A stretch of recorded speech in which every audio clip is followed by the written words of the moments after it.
আসসালামু আলাইকুম, সবাই কেমন আছেন? আশা করি অনেক ভালো আছেন। তো আজকে আমি চলে আসছি ঢাকা বরিশালগামী পারাবত 12 লঞ্চ। এটা সত্যি একটা বিলাসবহুল এবং ঐতিহ্যবাহী লঞ্চ।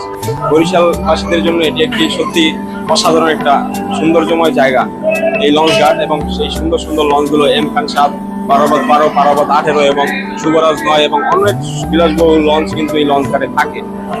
তো ইদানিং এখানে যাত্রীবাহী যে যাত্রীর যে একটা বিষয় থাকে, যাত্রী কিন্তু দিন দিন কমে যাচ্ছে।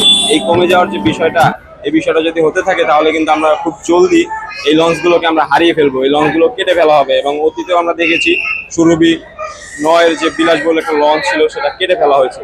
তো এই লঞ্চগুলো যাতে কেড়ে না ফেলে সেই বিষয়ে সরকারি একটা ব্যবস্থা গ্রহণ করা দরকার। তো এই বিষয়টার জন্য সবচেয়ে বেশি যে আমরা মানুষের থেকে শুনতে পাই যে বিষয়টার কারণে এই লঞ্চগুলো আসলে এভাবে হচ্ছে, সেটা হচ্ছে পদ্মা সেতু। তো এখন ডাইরেক্ট পদ্মা সেতুর মাধ্যমে দেশগ্রামে যাওয়া যায় খুব অল্প সময়, কিন্তু যারা অনেকে শৌখিন মানুষ আছে যারা লঞ্চে ভ্রমণ করতে চায়, কিন্তু ঢাকা শহরের জ্যামের কারণে মিরপুর কিংবা উত্তরা কিংবা বিভিন্ন জায়গা থেকে সদরঘাট পর্যন্ত আসতেই সারাদিন পার হয়ে যায়। যেটা প্রধান কারণ হচ্ছে গুলিস্তান থেকে সদরঘাট পর্যন্ত একটা কোনো ফ্লাইওভার নেই। এটা হচ্ছে সবচেয়ে বড় প্রধান কারণ। কিংবা মেট্রো রেলের যদি একটা লাইন সদরঘাটে আসতো তাহলে হয়তো বা যাত্রী আরো বাড়তো, যাত্রীর আরো চাহিদা বাড়তো এবং আমাদের এই বিলাসবহুল লঞ্চগুলো, এই ঐতিহ্যবাহী জিনিসগুলো বেঁচে যেত। নদীর সৌন্দর্য এগুলোকে বাঁচানোর দায়িত্ব আমাদের। সবাই ভালো থাকবেন, সুস্থ থাকবেন এবং আপনার মূল্যবান মন্তব্যটি আমাদের কমেন্টে শেয়ার করবেন।